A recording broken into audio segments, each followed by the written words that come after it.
పంపకాలలో పంచాయతీలు వస్తే పోలీస్ స్టేషన్లో వాళ్ళే ఫిర్యాదు చేసుకుంటే ఆ కేసు ఏసీబీ విచారణకు తీసుకుంటే ఇవాళ ఇప్పటికే మీదనే 700 కోట్ల రూపాయలు వచ్చినాయన్నారు. ఇప్పుడు ఈడోళ్ళు వచ్చి కూర్చున్నారు.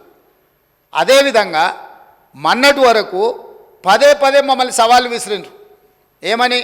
అసలు కాళేశ్వరం మీద మేము పెట్టిందే 80,000 కోట్లు, కాళేశ్వరం ప్రాజెక్టే 80,000 కోట్లు అయితే 1,00,000 కోట్ల రూపాయల అవినీతి ఎట్లా జరిగింది? రాహుల్ గాంధీ గారు లీడర్ కాదు రీడరు అని ఇట్లాంటి మాటలు వీళ్ళే మాట్లాడారు. ఇప్పుడేమంటుండు? ఇప్పటివరకు మేము 94,000 కోట్ల రూపాయలు కాళేశ్వరం ఖర్చు పెట్టినామంటున్నాడు. నిన్నటికి నిన్న పోయి చూసిర్రు ఎట్లా కూలిందో, ఇంకేమైనా మిగిలిందా లేదా అని. ఇవాళ ఇన్ని తప్పిదాలు చేసి ఉన్నాయని నమ్మి రంగారెడ్డి జిల్లాలో తమ రంగారెడ్డి జిల్లా నుంచి రిప్రజెంట్ చేస్తున్నారు అధ్యక్ష.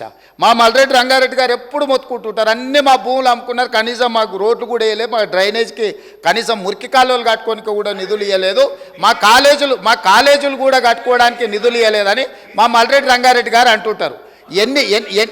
ఎన్ని వేల కోట్ల రూపాయల భూములు అమ్మినరో ఇవాళ లెక్క తీద్దాం అధ్యక్ష. ఇవాళ అప్పుల లెక్క ఏదైతే చెప్తుండో అమ్ముకున్న లెక్కలు చెప్తలేడు. ఇవాళ మేము ఇది కట్టినాం, మేము అది కట్టినాం, ఈ కట్టడాలు చెప్తున్నారు. అమ్ముకున్న లెక్కలు కూడా తెలవాలి కదా అధ్యక్ష. మనకు తాతలు ముత్తాతలు ఆర్నమెంట్స్ ఇస్తారు, ఆస్తులు ఇస్తారు, బంగారం ఇస్తారు. మనకి ఇంట్లో ఆడబిడ్డలకు ఉండనీక అని చెప్పి బంగారం ఆభరణాలు ఇస్తారు. కానీ ఇంట్లో ఎవరో ఒకరు వ్యసనాలకు లోనయ్యి తాగుడుకో జూదానికో అలవాటు పడి తాతలు ముత్తాతల నుంచి వచ్చిన బంగారం అంతా తెగ నమ్ముకుంటారు, భూములు తాకట్టు పెడతారు. తాతలు తండ్రి ముత్తాతలు సంపాదించిన గౌరవం పేరు మీద ఊర్లో అప్పు పుడితే అప్పు కూడా తీసుకొచ్చి అప్పు కూడా పెట్టి ఎక్కడిదక్కడ కథం పడతారు. ఇవాళ 10 ఏళ్ళైనా అధ్యక్ష నేను మిమ్మల్ని ఒకటే మాట్లాడగదలుచుకున్నా. ఏం అన్యాయం చేసినాం అధ్యక్ష? పాలమూరులో మేము చంద్రశేఖరరావుకి ఏం అన్యాయం చేసినాం?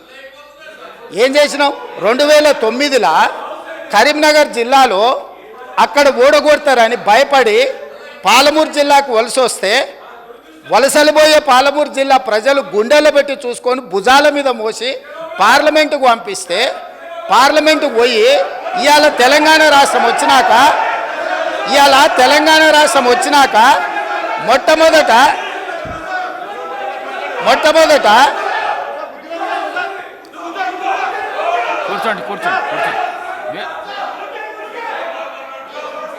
మొట్టమొదట ఆనాడు ఆదరించి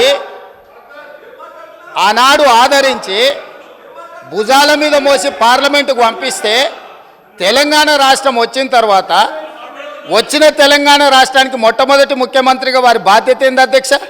పాలమూరు జిల్లా ప్రాజెక్టులు పూర్తి చేయొద్దా అధ్యక్ష? ఈ రోజు కూడా